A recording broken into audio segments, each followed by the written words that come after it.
എന്താ അമ്മേ, അമ്മയ്ക്ക് ഇത്രയേറെ ടെൻഷൻ? ടെൻഷൻ അല്ലാതെ ഇവിടെ എനിക്ക് എന്ത് സമാധാനമുള്ളത്? പ്രശ്നങ്ങളോട് പ്രശ്നങ്ങൾ. ഒന്ന് തീർന്നാ മറ്റൊന്ന്, അത് തീർന്നാ വേറൊന്ന്. ചെമ്പകമംഗലം ടെക്സ്റ്റൈൽസിലെ സമരം മുറുകുകയാ. ജഗദീഷിന് ഒരു സമാധാനവുമില്ല. അവനാകെ കുഴപ്പത്തിലോ.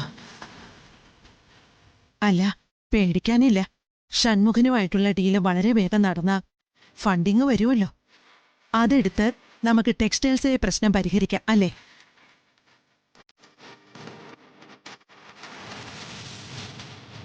സാവിത്രി, നീ എന്താ ഒന്നും മിണ്ടാത്തത്? ഒന്നുമില്ലമ്മേ. ആ ആ ഫണ്ട് എടുത്ത് നമുക്ക് ടെക്സ്റ്റൈൽസിലെ പ്രശ്നം പരിഹരിക്കാം. ആ, അത് സാരമില്ല. അമ്മ വിഷമിക്കണ്ട. അതല്ല, എന്നോട് പറയാതെ പോകുന്നതല്ല കൈമളേട്ടൻ. ഇതെവിടെ പോയതായിരിക്കും? ഒരു ദിവസം കഴിഞ്ഞില്ലേ ഇപ്പോ?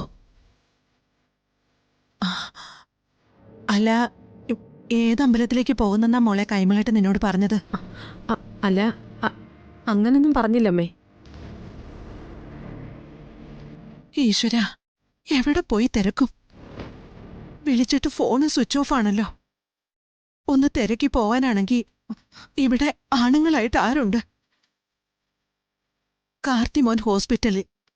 തൊഴിലാളി സമരം പരിഹരിക്കാനായി ജഗദീഷ് അവിടെ. ഈ വീട്ടിലാകെ നാശങ്ങളാണല്ലോ എന്റെ ഭഗവാനെ. എങ്ങനെ നാശങ്ങൾ വരാതിരിക്കുമേ? ഇതിനെല്ലാത്തിനും കാരണക്കാരി അവളാ, മീനാക്ഷി. പരദേവതകൾ കാവൽ നിന്നിട്ടും നിലവറയിൽ ചെന്ന് അവളെ വാളടിച്ചു മാറ്റിയില്ലേ?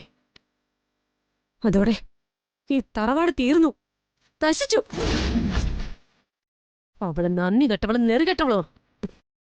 പണത്തോടെ അവൾ കാർത്തി. അമ്മ ഇപ്പൊ തന്നെ നോക്കി. അവള് കാർത്തിമോനെ വശീകരിച്ചു കൊണ്ടുപോയി വീഴിച്ച് ആശുപത്രിയിലാക്കിയില്ലേ? എന്നിട്ട് ആ കുഞ്ഞിനെ കട്ടോണ്ട് ഇവിടെ ഇറങ്ങി മുങ്ങി. കൊച്ചിനോട് അവർക്ക് സ്നേഹമുണ്ടെന്ന് ദൈവത്തിന് മാത്രം അറിയാം. ഇനി കൊച്ചിനെ ഇങ്ങനെ പിടിച്ചു വെച്ചിരിക്കുന്നത് ചെമ്പകമംഗലത്തെ ബാക്കി സ്വത്തുകൂടി അടിച്ചു മാറ്റാനാണെങ്കിലോ? അവള് നമ്മുടെ ശത്രുവായ ഇന്ദ്രജയുടെ വീട്ടില് സുഖിച്ചു കഴിയ. അവളാ നമ്മുടെ പ്രധാനപ്പെട്ട ശത്രു.